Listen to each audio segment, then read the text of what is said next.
그럼 먼저 그 진단적 공식화에 대해서 구체적으로 살펴보도록 하겠습니다.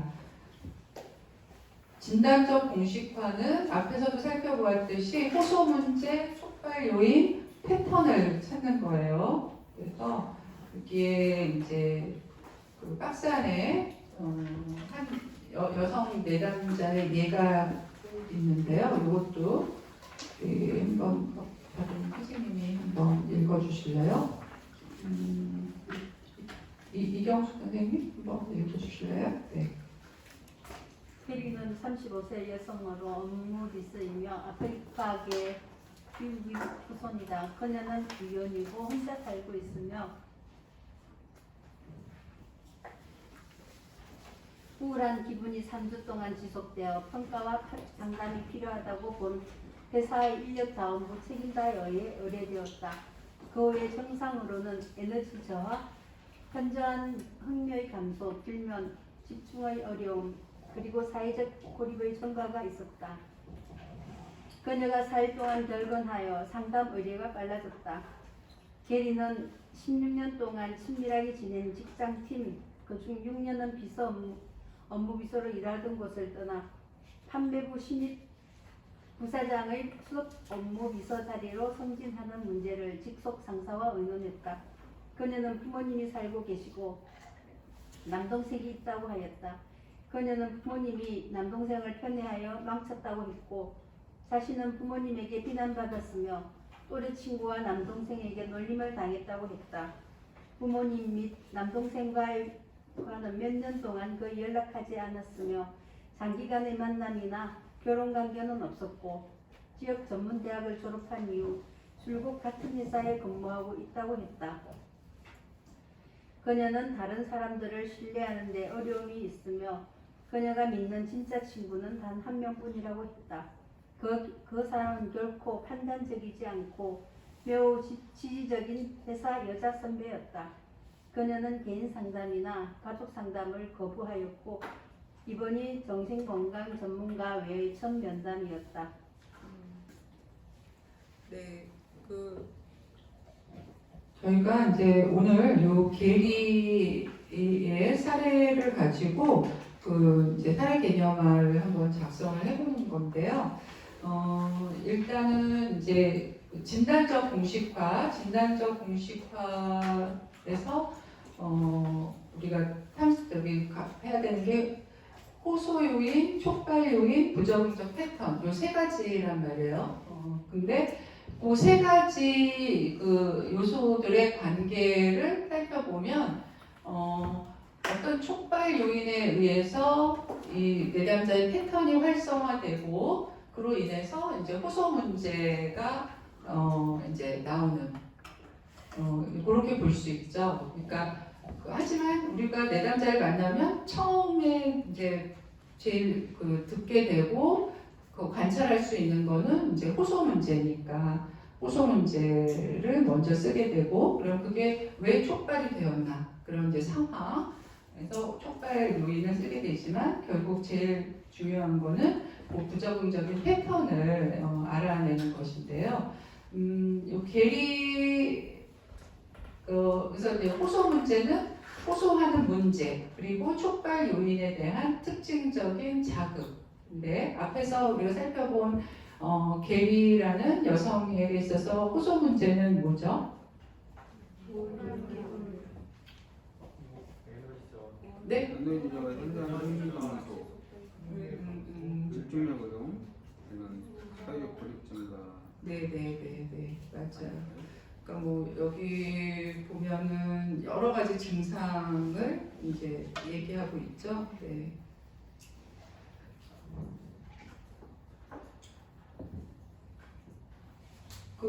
이렇게 이제 실제 이제 게리가 이야기하는 증가된 사회적 고립감과 우울 증상, 이렇게 볼 수도 있지만, 저는 제가 보기에는 4일 동안의 결근도 포함될 것 같아요. 이 게리가 직접적으로 이제 이 정신건강 전문가에게 오게 된 거는 결근이거든요. 결근. 자발적으로 이제 찾아온 게 아니라 그래서 호소 문제 그런 다양한 이 계리가 이야기하는 뭐 신체 증상도 있고 또 사회적 고립감도 있고 있지만 이제 살 동안 결근한 것도 될 것 같고요. 촉발 요인은 사실 이제 더 눈에 확 띄는 촉발 요인은 승진이죠, 승진. 근데 승진했는데 이런 호소 문제나 행동을 보이는 게 좀 의아하긴 한데 그 아래 설명된 내용들을 쭉 보면 이 계리에게는 좀 친밀한 관계가 거의 없고 또 가족과도 지금 거의 좀 안 좋은 관계고 결국 지금 현재 근무하는 그 부서의 부서원들이 이 계리한테는 거의 이제 친밀한 그런 관계여서 이제 촉발 요인이 이제 그냥 객관적인 거는 임박한 승진이었지만 조금 더 들어가 보니까 좀 친밀한 부서에서 이동하는 것에 대한 이제 두려움 이런 걸 수도 있고요.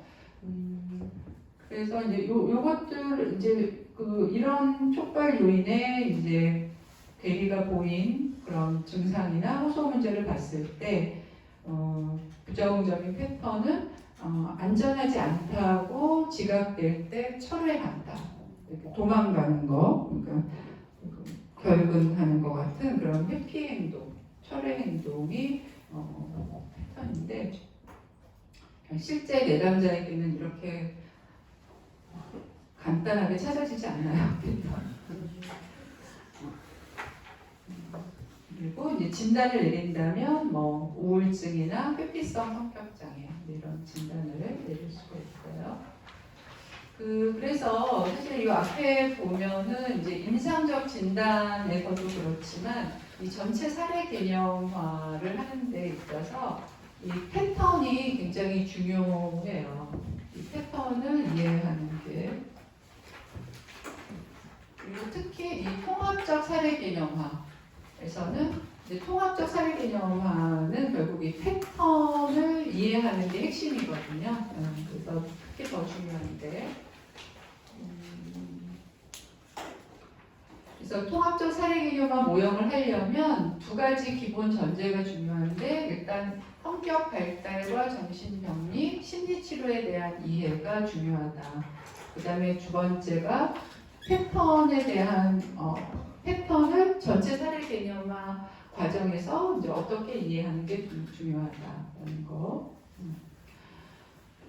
그래서 이제 먼저 성격 발달은 사람들은 무의식적으로 다른 사람들과 관계를 맺고 기능할 때 자기 영속적이고 부적응적인 패턴을 개발한다. 그러니까 이게 이제 개발된 패턴이 성격인 것이죠. 그러니까 계리에게 있어서는 회피성 성격인 것이고요. 그리고 불가피하게 이런 패턴은 내담자 호소 문제의 바탕이 된다. 그래서 이때 호소 문제는 정신병리인데 계리 같은 경우는 그게 우울증이나 또는 이제 DSM-5에서는 축 1, 축 2 이런 게 없어졌지만 증상으로는 우울증이지만 이제 성격으로 보면 회피성 성격 장애 볼 수가 있고요. 그래서 이제 효과적인 상담은 내담자와 상담 실무자가 협력해서 이러한 패턴을 알아내어 부수고 이게 좀 센 표현인데요. 적응적인 패턴으로 대체하는 변화 과정을 포함한다.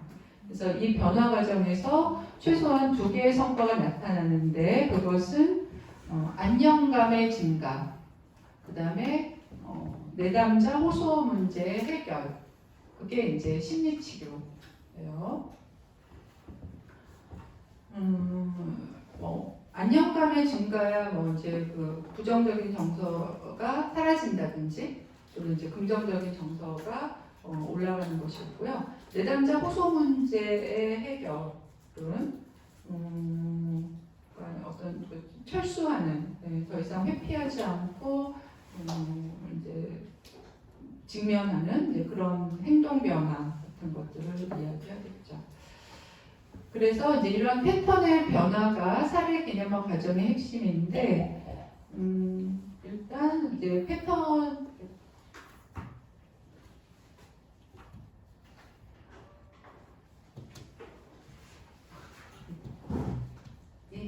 뭐니? 되지 않나?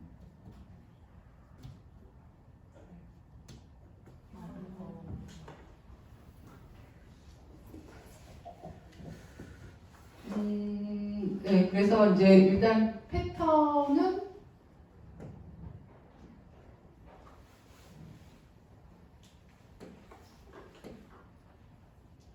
네, 패턴이라고 하면 예측이 가능하고, 그러니까 패턴을 적용하면 앞으로 이 내담자가 보일 행동이 예측이 가능해요. 그 다음에 일관성이 있어요. 그러니까 이랬다 저랬다는 것이 아니고 자기 영속적이다. 자기 영속적이다라는 거는 그러니까 개인이 그것에 되게 편하다는 거예요. 그러니까 옆에서 보기에는 너무 비정상적이고 그런데 본인은 되게 익숙하고 그래서 편안하고 안정감을 느끼는. 그러니까 이제 동일식, 동화. 그래서 개인이 생각하고 느끼고 행동하고 대처하고 자신을 방어하는 방법 이렇게 정의될 수 있고요. 그리고 이제 패턴의 변화에는 일단은 부정적 패턴을 알아내고 그다음에 부정적 패턴을 버리고 보다 적응적 패턴으로 대체하고 유지하는 것. 네. 이렇게 변화를 할 수 있고요. 그래서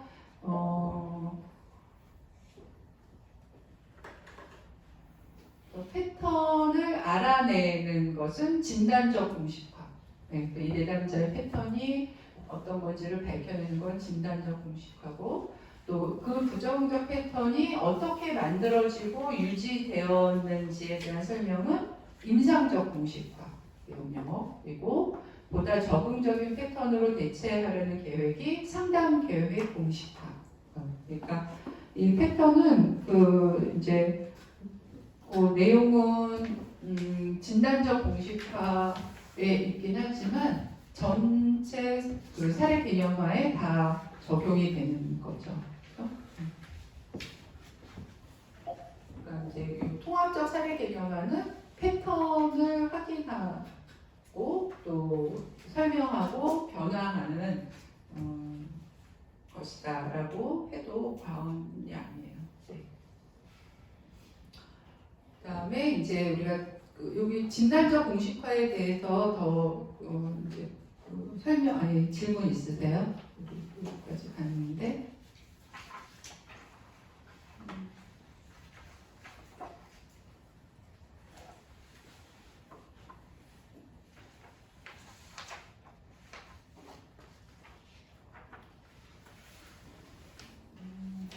이게 어렸을 때 그 발달 과정에서 추론을 할 수 있는 건지 진단적 공식화가요. 부적응 패턴을 밝혀내는 과정에서 진단적 공식화 영역이라고 했는데요. 이게 네네, 그렇죠. 그러니까 패턴을 알아내려면 어쩔 수 없이 네. 발달적 상황이나 이제 그런 것들을 포함하게 되죠. 네. 그러니까 이제 아까 계리에서도 본인이 안전하다고 느끼지 않을 때 철수함 그랬잖아요. 근데 그냥 단순히 이 사람이 승진에 임박했는데 다양한 부정적 증상을 나타내고 회사에 나오지 않아. 그것만 갖고 볼 수는 없잖아요. 네. 그래서 그 밑에 있는 이제 성장 과정이나 그때의 경험이나 그런 것들이 참조해서 이 사람이 아무리 이렇게 본인한테 좋고 이제 객관적으로 보기에는 이제 승진이라는 그런 긍정적인 사건에도 본인이 이제 그 친밀감을 느끼지 않는 새로운 환경에 간다고 생각이 되면 이제 회피하는구나, 철수하는구나 이제 그렇게 알아볼 수 있죠. 그러면 네. 저 질문 있는데요. 네. 패턴은 이제 반복되는 것이라고 생각을 하면 이제 이게 어느 정도 반복돼야 패턴이다라고 정의할 수 있을까? 예를 들면 상담이 길어도 이제 초보자의 경우는 이게 패턴인가 나중에 그거를 수비 받으면서 이제 알기도 하는데요. 네. 2번 나왔다고 이건 또 패턴이라고 정의하기는 어려울 것 같고 그거는 좀 혹시 뭐 이렇게 정의할 수 있는 노하우라는 게 있을까요? 아, 얼마나 자주 반복이 네. 되느냐.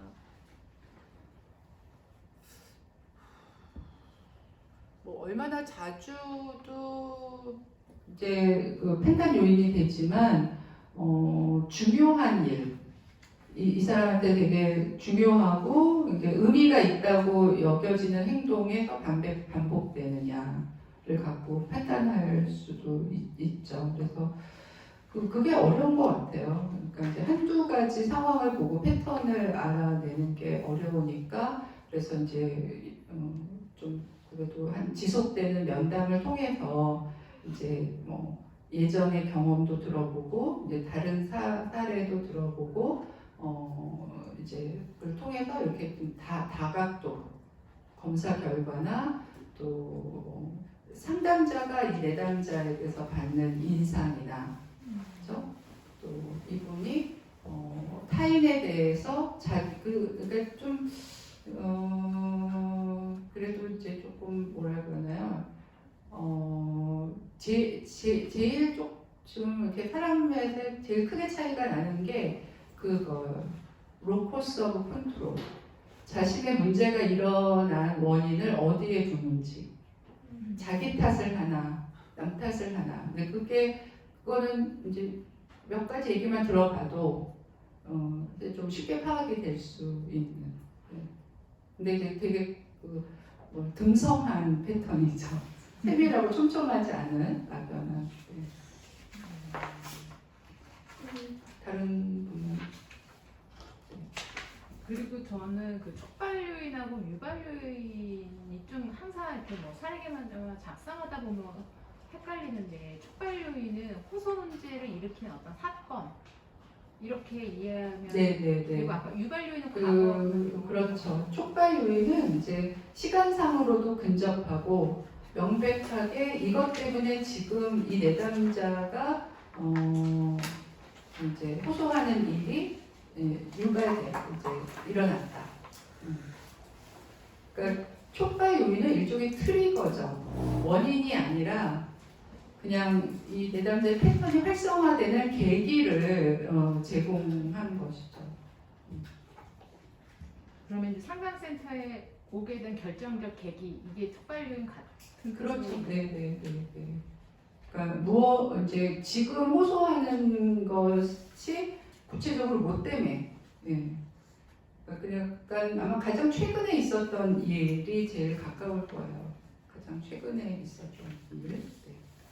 이 촉발 요인의 그 원인을 알고 싶으면 이제 유발 요인을 알아야 되잖아요. 근데 이제 내담자한테 그거를 이제 물어봐야 되는데 내담자가 이제 해피하고 얘기를 하지 않으려고 하면 이 인상적 공식화에서 이 유발 요인을 뺀 채 사례 개념을 한다는 게 말이 되는 걸까요? 유발 요인을 잘 알기 힘들다.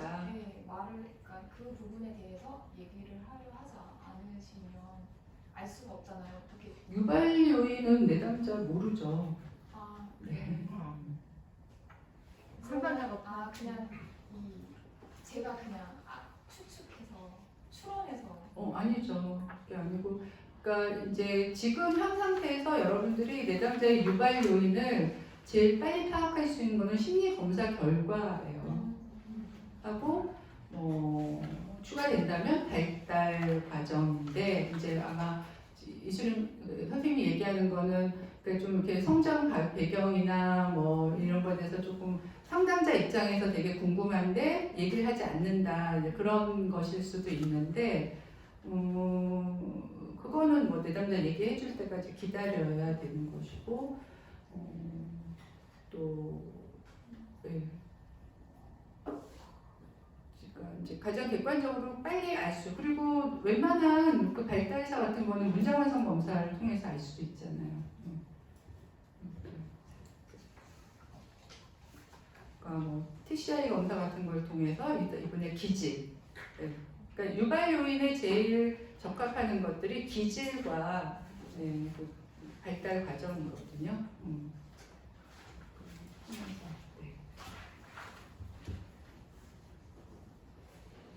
유발 요인을 찾는 게 그렇게 어렵지는 않아요. 오히려 유지 요인이 더 사실 파악하기 힘들죠. 근데 아까 말씀드린 대로 뭐 이분의 방어 기제나 대처 방식 같은 걸 통해서 추론을 할 수 있죠. 네, 그러면 임상적 공식화 볼게요.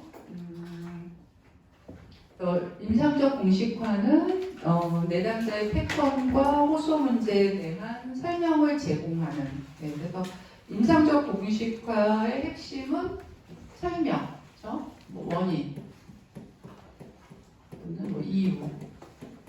아까 Y에 대한 대답이잖아요. 그래서 그거는 유발 요인과 유지 요인 이렇게 나눠서 볼 수 있고요.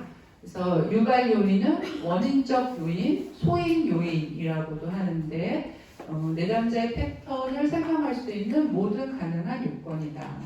유발 요인은 소인이 될 만한 요인들의 단서를 제공하는 발달사, 사회적 배경, 건강력, 또 내담자의 생리적, 심리적, 사회적 취약점 같은 것들. 기본적으로는 심리 검사 결과. 그래서 1차적으로는 이제 파악할 수 있다. 유지 요인은 지속적으로 유지되는 요인. 네, 그래서 기본적으로 이런 유지 요인은 내담자들의 패턴이 내담자와 내담자의 환경에서 강화되고 견고해요. 견고해지는 과정들이다. 또 유지 요인은 증상 갈등 또는 다른 요구 사항으로부터 내담자를 보호하거나 차단하는 역할을 한다. 그래서 내담자의 방어 기제나 대처 양식 같은 것들을 파악해서 알 수 있다. 그리고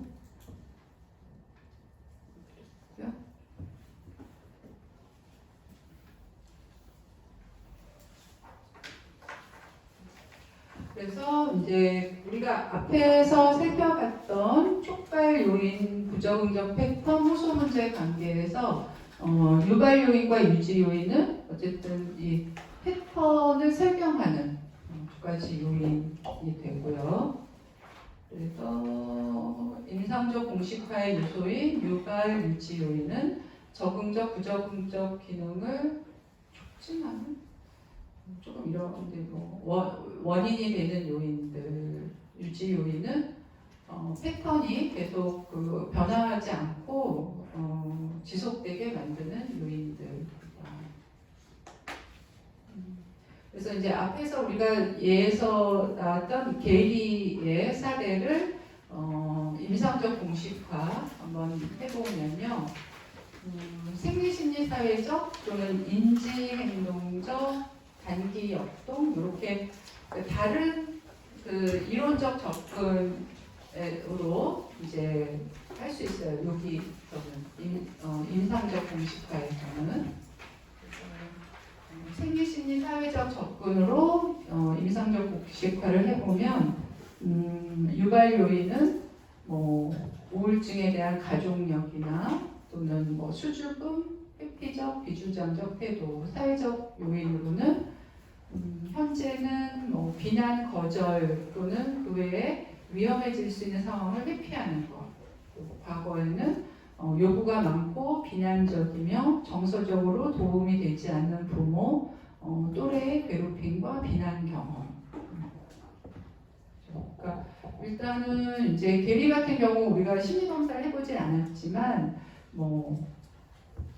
이제 심리적 요인으로 뭐 이렇게 위험 회피적 기질도 높고 뭐 사회적 내향성 같은 것들도 이제 높다고 충분히 이제 짐작이 가능하죠. 네.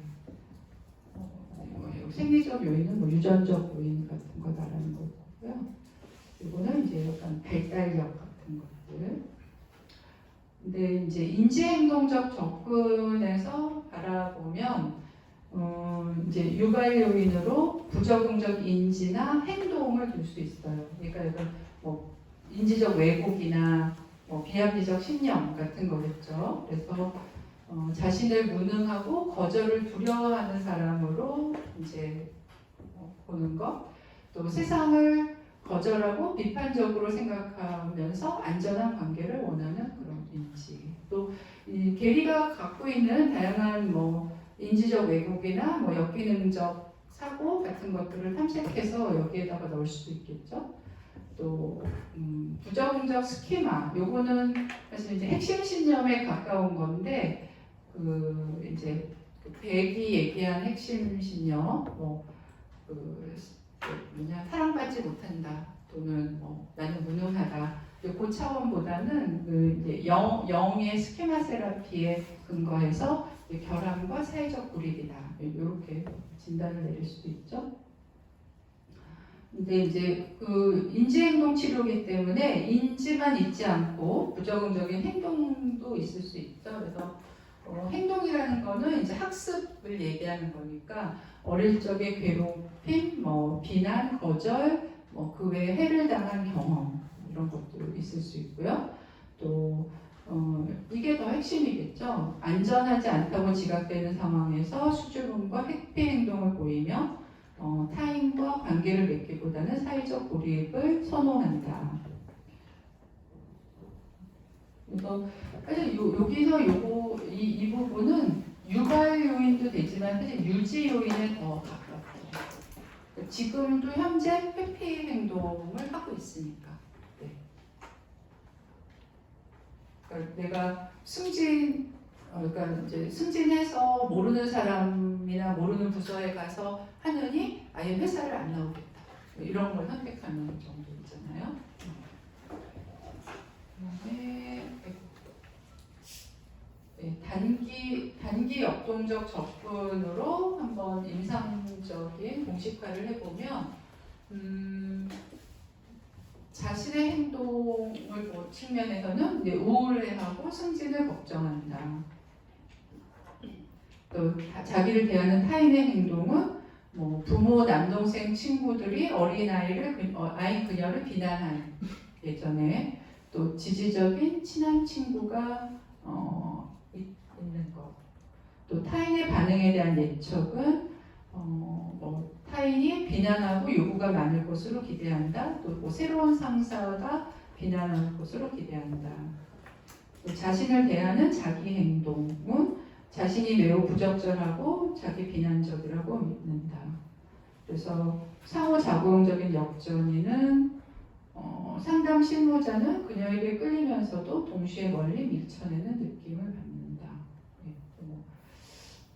이 단기 역동적 접근을 잘 알지 못해서 이렇게 이제 유발 요인을 개념화할 수 있다. 그래서 요 임상적 공식화는 이렇게 이제 이론적 접근에 따라서 이제 할 수도 있고요. 굳이 이렇게 이론적 접근을 나누지 않고 이제 적절하게 혼합해서 할 수도 있어요. 그러니까 여러분들이 제일 좀 수월하게 하실 수 있는 거는 이제 제가 생각하기에는 검사 결과에서 파악한 이제 기질과 이제 과거력 같은 거고, 그다음에 추가된다면 이런 것도 괜찮아요. 그 내담자가 가지고 있는 좀 비합리적인 인지들 같은 거, 좀 신념, 이렇게 좀 같은 것들을 이제 이런 것들을 이제 정리해서 이제 유발 요인으로 하시는 게 제일 이제 수월할 거예요. 네. 다른 이론적 조건보다. 네, 여기 이제 지금 현재 이제 여러분들이 2급 수련 과정에서 사실 제일 핵심은 그 진단적 공식화와 임상적 공식화예요. 여기까지 뭐 더 추가로 질문 있으신가요?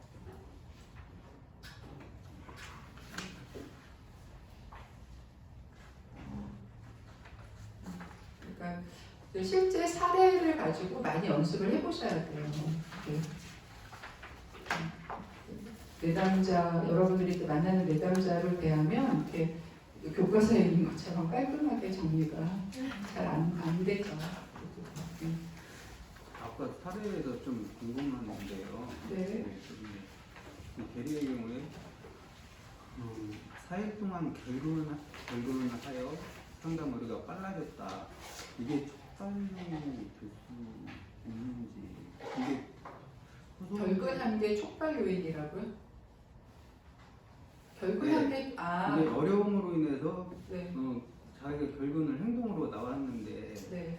이게 이제 저는 호소 문제하고 촉발 요인하고 좀 그 맺어주는 다리 역할을 이게 했다고. 결근이요? 네. 그렇게 느껴지거든요. 그럴 수 있죠. 왜냐하면 그 결근이라는 행동은 이 내담자의 패턴이니까. 네. 그 패턴을 네. 그 회피 행동, 철수 이렇게 볼 수도 있지만 지금 현재 상황에서는 구체적으로 결근으로 나타나는 거죠.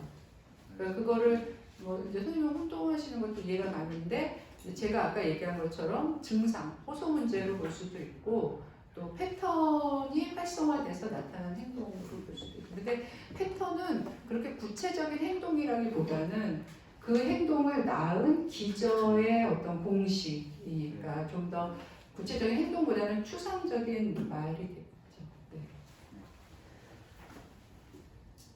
그 유발 요인이랑 유지 요인이랑 구분이 좀 모호한 것도 아까 예시에 있었던 것 같은데 이게 구분이 중요한지 이게 실제로 나중에 상담 대입을 세울 때 얼마나 중요한 역할을 할지 그게 활용하기에 따라서는 사실 되게 매우 중요할 수 있어요. 왜냐하면 우리가 개입할 수 있는 건 유지 요인이거든요. 네. 그러니까 유발 요인은 이해하는 거고 유지 요인은 실제로 개입해서 변화가 가능한 거잖아요. 그러니까 그거 둘을 개입하면 훨씬 상당히 수월해질 수 있죠. 그리고 어떤 면에서 이제 많은 내담자들의 이 어려움이 어떻게 얘기되나 유발 요인을 변화시키는 거 있을 수도 있거든요. 근데 그걸 이렇게 구분해 주는 것도 그러니까 꼭 어떤 이제 그러니까 통찰 과정에서 내담자에게 유발 요인과 유지 요인을 구분해서 인식할 수 있도록 하는 것도 중요한 상담의 계획이죠. 네. 좋은 질문 주셨어요. 네, 또 다른 질문. 네.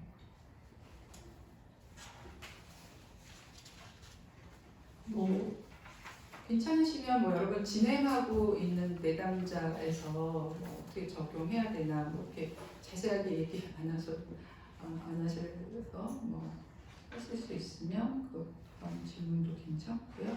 네. 앞으로 넘어가서 처음에 질문했었는데 그 상담 사회 개념화를 4회기나 뭐 10회기 할 때는 그것도 가능한 겁니까? 4회기짜리나 아니면 10회기 때? 그거는 이제 내담자마다 다 다르고 선생님 여건에 따라서 다 다른데요. 이제 저희가 이렇게 제가 이제 수련생들을 지도하는 입장에서는 적어도 한 5회기 정도. 네, 그래서 근데 제가 많이 말씀드리는 게 이제 2급에서 이제 2급 수련에서는 그 소위 이제 그 저희가 이제 상담의 탐색 과정, 뭐 통찰 과정, 실행 과정 이렇게 나눈다면 이제 2급에서 여러분들이 내담자와 상호작용에서 통찰이나 실행까지 안 갈 수도 있다, 못 갈 수도 있다. 이제 그런 얘기를 많이 드리죠. 그러니까 사실 이제 여러분들이 2급 수련에서는 내담자 5회기, 그럼 길게는 10회기 정도 이제 상담하고 마무리가 되는데 이제 그 정도 회기 가지고는 이 내담자에게 어떤 좀 심도 있는 통찰이 일어나거나 또 뭐 문제를 해결하는 어떤 그 기법이 개입해서 변화 같은 것들을 적용할 기회가 없을 수도 있어요. 네. 그러니까 이제 여러분들이 내담자와의 면담을 사례 개념화를 내가 제대로 하는 것의 기회로 삼으시는. 그게 제일 그 2급 수련에서의 현실적인 그 진행인 것 같아요. 그리고 그 연습이 이제 2급에서 충분히 되어야 나중에 여러분들이 실제 내담자를 만나실 때 내가 이제 사례 개념화를 할 수 있는 능력이 생기니까 그 이후의 진행이 효과적이고 오히려 시간이 단축될 수 있는 거죠. 근데 이제 이것 없이 그대로 이제 이렇게 실행, 개입부터 들어가면 이제 기초가 다져져 있지 않으니까 이제 시행착오를 하게 되고 정말 정작 배워야 될 것을 못 배우게 되는 그런. 만약에 그 상담을 4회기를 잡는다든지 10회기일 때도 네. 사례 개념화가 가능한지. 그러니까 이제 사례 개념화는 네. 뭐라고 해야 될까요? 어떻게 얘기하면 좀. 그러니까 그냥 이제 저는 제 입장에서는 이제 여러분들이 지금 처한 상황에서를 적용해서 말씀드리는 거예요. 그러니까 지금 2급 과정에서 만나는 내담자들과의 그 면담에서는 사실 종료된 시점에 하실 수밖에 없다. 그런 생각이 든다는 거죠. 네. 그거는 이제 어느 시점에 종료됐다 하더라도 사례 개념만 하실 수 있어요. 내가 뭐 이제 충분히 탐색을 못한 상태에서라도 하실 수 있는데 이제 초점은 내가 너무 사례 개념화를 성급히 기대하거나 또 그 사례 개념화를 통해서 그 이제 직접적인 개입에 너무 이렇게 초점을 안 맞추셔도 된다.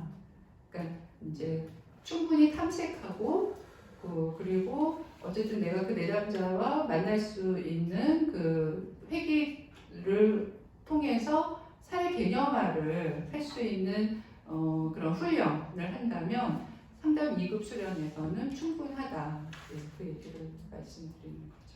네. 그러면 문화적 공식화 살펴볼게요. 문화적 공식화는 그 임상적 공식화를 보완하는 거예요. 그러니까 이제 이 내담자를 이해하는데 이 내담자의 개인적인 그 요건 외에 이 내담자가 어떤 특정 그 집단, 또 특정 카테고리에 묶임으로써 현재 이 내담자의 문제가 발생하는지. 네. 그래서 이제 후에 상담 개입 공식화에서 상담의 초점이나 개입의 유형에 어떤 변화가 있는지. 네. 그래서 문화적 공식화는 여러분들이 이제 보고서에 사회적 배경이나 문화적 요인 영역에 이제 기술하는 그런 내용입니다. 그래서 문화적 공식화의 요소로는 문화적 정체성. 그러니까 이 사람이 그 자신이 속한 그 문화에 얼마나 정체성을 가지고 있는가. 정체성이 없을 수도 있어요. 또 방황하고 부인하고 할 수도 있어요. 뭐 내가 특정 계층이지만 나는 아니야. 나는 거기에 속하고 싶지 않아. 원하지 않아. 이럴 수도 있다는 거죠. 그리고 이제 이제 문화나 계층에 속해 있기 때문에 내가 스트레스를 경험하는가, 그리고 그것이 이 내담자의 어려움의 원인이 되는가. 또 이제 이 문화와 이 내담자의 성격, 기질, 또 심리적인 요인이 어느 게 더 주가 되나. 문화가 더 주인가? 이 사람의 성격이나 기질이 주인가? 아니면 서로 상호작용하는가? 이거고요. 그래서 이제 그걸 게리에게 적용해 보면, 게리는 문화적 정체성으로는 중산층 아프리카계 미국인이에요. 그러니까 이 문화적 공식화를 할 수 있는 여건은 돼요. 하지만 문화 적응과 문화 적응 스트레스를 살펴보면 게리는 이미 이제 주류 문화에 백인 문화에 적응해서 자신의 직업을 가지고 있고 또 지금 게리가 경험하는 스트레스가 이런 아프리카계 미국인에 대한 편견 때문은 아닌 거죠. 그렇죠? 그래서 편견과 같은 뚜렷한 문화적 스트레스는 없다. 그래서 문화적 설명은 해당하지 않죠.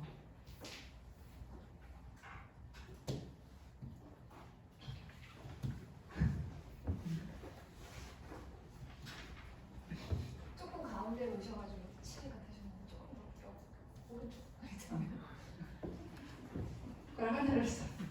네, 그래서 실제로 이제 게리의 우울증은 직무 스트레스나 뭐 생리 뇌학 물질의 불균형 아니면 이제 타고난 기질과 또 이제 성장에서의 경험 때문이지 이런 본인이 아프리카계 미국인이기 때문이 아니에요.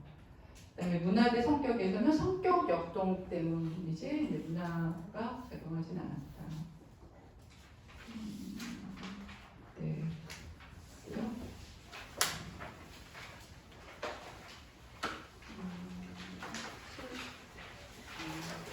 책에서는 이 문화적 예가 있었는데 잠깐만요. 그러면 다음에는 상담 계획 및 상담 계획 공식화를 살펴볼게요. 일단 먼저 그 상담 계획 공식화의 요소에 상담 목표가 있죠. 상담 목표. 그래서 상담 목표는 일단 내담자가 상담에서 성취하기를 기대하는 명확한 결과다. 그러니까 일단 상담 목표는 내담자의 기대, 내담자가 이제 원하는 것의 명확한 결과. 그다음에 상담 목표는 측정 가능하고 달성 가능하고 현실적이어야 하고 또 효과적이어야 한다. 그리고 내담자는 그 상담 목표를 이해하고 전념을 다하며 성취 가능하다고 믿어야 합니다. 그리고 이제 단기 목표, 장기 목표 나눌 수 있고요.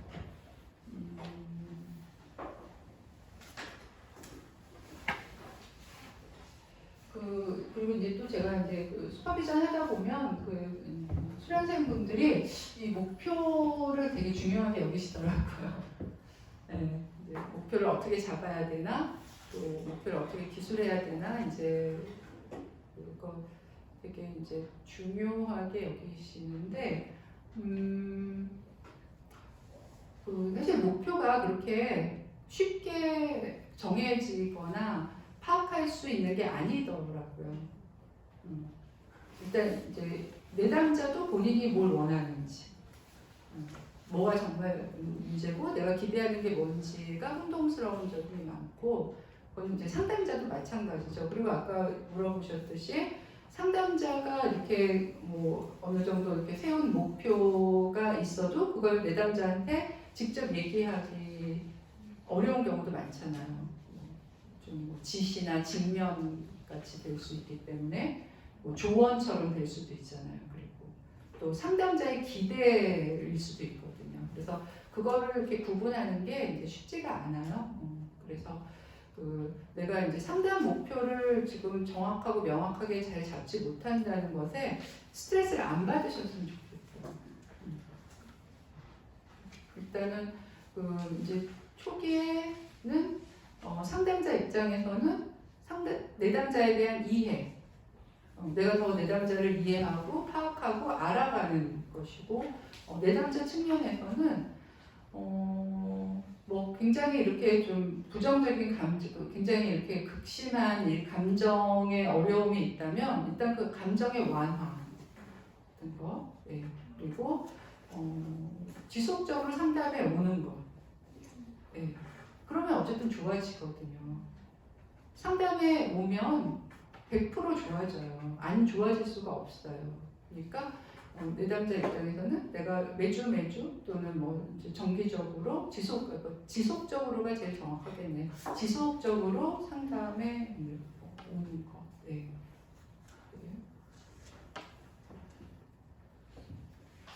그다음에 이제 상담의 초점은 아까도 말씀드렸다시피 핵심적인 상담의 강조점으로 상담의 방향성을 제시하고 부적응적인 패턴을 보다 적응적인 패턴으로 교체하는 거죠. 그래서 대표적인 5가지 상담 접근법, 이제 상담의 초점으로는 뭐 물론 여기 아닌 다른 것들도 이제 각자가 해올 수 있겠지만 대표적인 게 생리심리사회적 접근, 인지행동적 접근, 단기 역동 접근, 해결 중심 접근, 뭐 아들러 접근. 네. 그러니까 이걸 언제 써요 지금? 상담 개입 공식화에 쓰잖아요. 그렇죠? 네. 그러니까 실행 단계, 상담의 실행 단계에 사용할 접근이라는 거죠. 그러니까 이 전에는 이제 내담자를 이해하고 탐색하고 하는 것이 더 그게 초점인 거예요. 이 전에는. 뭐 이게 이제 어떤 것인지는 뭐 여러분들 다른 이제 아셨을 것 같고요. 그리고 전략은 이제 초점을 이제 내가 정했다면 전략은 그 초점에서 이제 대표적으로 쓰이는 기법들을 얘기해요. 그래서 전략은 보다 적응적인 패턴을 형성하기 위해 특정한 개입에 초점을 맞춘 실행 계획. 또 이 전략을 쓰는 거는 부적응적 패턴을 제거하고 보다 적응적인 패턴으로 대체하며 그 패턴을 유지하는 것이 포함된다. 그래서 제일 많이 이제 일반적으로 쓰이는 상담 전략은 뭐 해석, 인지적 재구조화, 뭐 대체, 노출, 사회적 기술 훈련과 심리 교육, 지지, 약물, 교정적 체험. 그래서 요 각각이 뭐 위에서 했던 어떤 초점하고 연결되어 있는지를 정할 수도 있고 꼭 이 위에 초점과 상관없이 쓰이는 것들도 있죠. 네. 그러니까 뭐 이런 지지나 그렇죠? 뭐 해석 이런 것들은 뭐 굳이 내가 특정 상담적 초점이 아니더라도 사용되는 거고요. 그래서 이제 이 전략이 어떤 초점 하에서 이제 일반적으로 쭉 사용되는 그런 전략이라면 개입은 내가 구체적으로 이제 사용하게 될 기법이라고 생각하시면 돼요. 만약에 여기서 인지적 재구조화를 하는데 여기서는 자동사고 탐색 기법을 쓴다거나 이렇게 또 이제 노출을 하기 위해서 무슨 ERP 그런 기법을 쓴다든지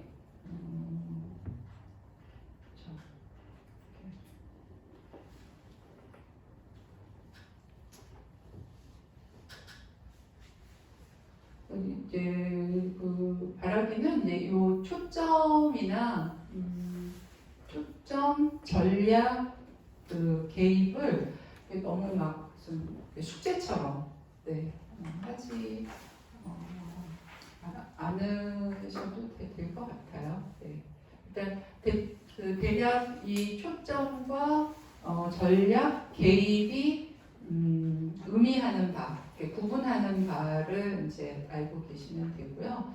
사실 뭐 실제 상담을 진행할 때 이게 딱딱딱 끊어져서 이렇게 또 뭐 우리가 훈련을 하는 게 아니잖아요. 그분들을 데리고 무슨 이제 뭐 학습이나 훈련을 하는 게 아니기 때문에 이렇게 딱딱 끊어져서 사실 적용되기도 어려워요. 그러니까 상담자가 내가 어떤 이론적 초점에서 어떤 전략을 가지고 구체적으로 이렇게 개입을 하겠다라는 그런 이제 계획을 먼저 이제 갖고 있는 게 중요하다는 거죠. 대략 이제 청사진을 갖고 있는 게 중요하고 그리고 이제 이 부분들도 이제 여러분들이 사실 특히 개입 같은 거 이제 전략도 마찬가지고 개입인데 그 현장에서 좀 경험이 많이 돼야 돼요. 그래야지 실제로 할 때 그게 효과도 있고 좀 자연스럽고 하는 것이고 내가 이걸 이론적으로 아는 것하고 실제 하는 것은 또 차이가 있으니까 그러니까 이제 어떤 분들은 이제 요거를 상담이라고 생각하시는 분들이 있어요. 초점적 입장을 가지고 전략과 개입을 막 이렇게 구사하고 막 이렇게 현란하게 사용하는 것이 상담이고 그걸 잘하면 또 상담을 되게 잘하는 것처럼 아실 수 있는데 실제 내담자하고 잘 안 돼요. 내담자가 따라오질 않아요. 왜냐하면 그분들은 여기 숙제하거나 공부하러 온 게 아니거든요. 오히려 이제 본인 이야기하면 충분히 들어주고 지지하고 공감하는 것을 더 원하죠. 네. 그래서 이제 하지만 어쨌든 그런 과정에서 또 이런 것들을 적절하게 구사할 수 있는 그런 이제 능력도 필요한 것이고요. 근데 어쨌든 앞에서의 그 진단적 공식화나 임상적 공식화가 훨씬 더 중요하다. 그렇게 되면 이제 상담 개입도 훨씬 수월하게 가장 효과적인 것으로 사용할 수 있다. 그래서 이제 상담의 장애물과 도전 과제 아까 말씀드렸고요. 정가, 역가감정, 전이제요, 문화적 공식 상담, 뭐 예후는 뭐 아주 좋음, 보통, 조심, 나쁨 이렇게 분류될 수 있어요. 그래서 이제 이것도 아까 저희가 표에서 본 것이고요. 그래서 상담계획 공식화 요소들의 관계를 보면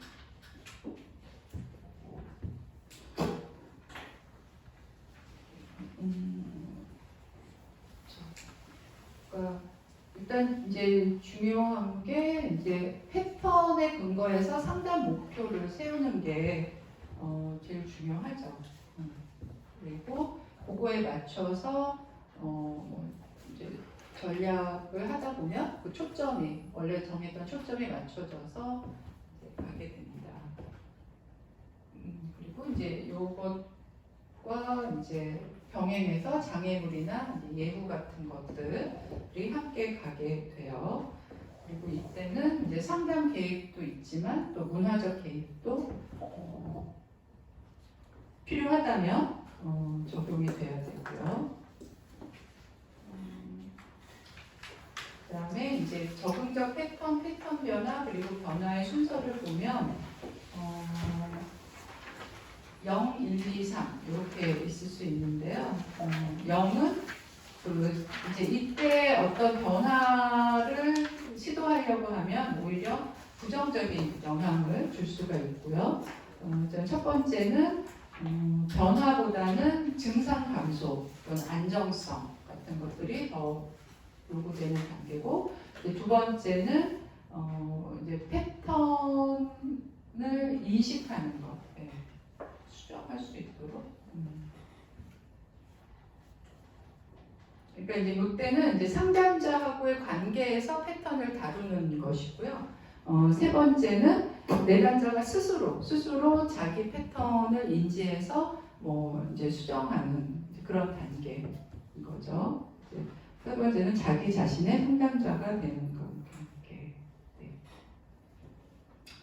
그래서 이제 상담계획 공식화는 이제 어느 정도 내담자가 준비가 되어 있어야 실행할 수 있다. 그러니까 여기서 중요한 게 요 실행이죠, 실행. 그러니까 상담 계획 공식화는 여러분들이 그 사례 개념화 단계에서 작성할 수는 있는데 그걸 진짜 실행하려면 이제 이런 이제 내담자 쪽에서나 그 상담의 진행에서의 그 단계가 필요하다는 거예요. 그래서 그 공식화를 실행하려면 일단 뭐 패턴을 파악해야 되고 또 진단적 공식화나 임상적 공식화가 이미 되어 있어야 되고 그 다음에 상담 형태, 뭐 단기냐 장기냐 또 이 내담자가 상담에 대한 기대, 준비도, 관여도, 심각성, 또 긴급성 이런 것들이 고려돼서 실행이 돼야 되고 이 패턴이 이제 그런 지속적인 패턴이 아니라 상황적 패턴. 저거는 패턴이라고 할 수가 없죠. 일종의 그 급성 스트레스 같은 거잖아요. 이러면은 그냥 호소 문제와 촉발 요인 정도만 다뤄도 충분하다. 그다음에 지속적이고 부정적인 패턴이 작용한다면 상담 목표나 표적을 분명히 하고 초점을 구체화하라. 또 개입을 어떻게 할 것인지 검토하고 전제적인 장애물과 도전 과제 그다음에 통합적인 상담 계획 공식화 진술문을 작성하라. 보시고요. 그래서 이제 계리의 사례에서 상담 계획 공식화를 한번 살펴보면요. 적응적 패턴은 아까 부적응적 패턴이 뭐였죠? 계리의 부적응적 패턴이 위험하지 않은 상황에서는 철수한다. 그렇잖아요. 그래서 적응적 패턴은 철수하지 않는 것이겠죠. 그러니까 안전함을 느끼면서 관계를 맺는 것이 패턴이고 상담 목표로는 증상 감소, 회피적 패턴의 감소, 사회적 관계의 향상, 대인관계 기술 및 신뢰감 증진. 요게 일단은 목표예요. 목표는 일단 이것만 적어 주시는 게 좋을 것 같고요. 그 다음에 초점은 소속감을 증진하고 회피적 패턴을 감소시킨다. 그러니까 요거는 이제 기술했지만 이제 이런 초점은 그 이론적 입장에서 보면 어떤 입장일까요?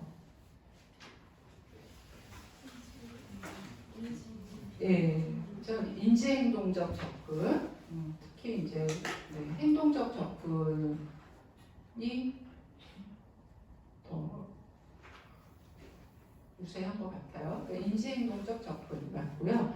그다음에 전략은 뭐 지지, 대체, 사회기술 훈련 같은 것들. 그래서 이런 전략을 가지고 실제 개입한 내용이 이거라는 거예요. 약물 치료, 개인 상담, 이제 직장 상사와의 이제 기술 협력의 집단 상담 같은 것, 또 자기 표현 의사소통과 의무관계 기술 이렇게. 장애물은 약간 양가 감정. 그러니까 내가 새로운 부서에 가서 승진도 하고 싶지만 또 그 사람들과 겪을 이제 어떤 불안감, 안전하지 못한 이런 것들, 또 회피성 스타일로 상담을 드랍하거나 이런 종결의 어려움도 있고요. 왜냐하면 한번 이제 신뢰감이 이제 형성되면 되게 이제 끊기 어려우니까 전이 역전이 같은 것들. 그다음에 문화적 상담은 문화적 공식화는 없었지만 약간 여성 상담자가 더 좋을 수 있겠다. 이런 것들. 그다음에 상담의 예후는 관계 기술이나 사회적 접촉을 늘리고 업무에 복귀한다면 좋다. 네. 그러니까 회피하거나 철수하지 않고, 그러니까 회피 문제이기 때문에 충분히 직면하고 노출한다면 효과는 금방 좋아질 수 있죠. 뭔가 이렇게 막 뿌리 깊고 막 이런 것이 아니잖아요. 네, 제가 이제 교환은 요 책을 보고 했고요. 이건 뭐 유명한 책이기 때문에 여러분들 아마 전에 다른 수업이나 해서 보신 적도 많이 있을 거예요. 그래서 저희 교환은 여기까지 이제 그 강의 교재는 봤고요. 잠깐 쉬었다가 제가 이제 실제 상담한 사례로 사례 개념화하는 것들을 보여드릴게요. 그거는 이제 개인정보 때문에 자료를 드리지는 않았고 화면에서 보여드리겠습니다.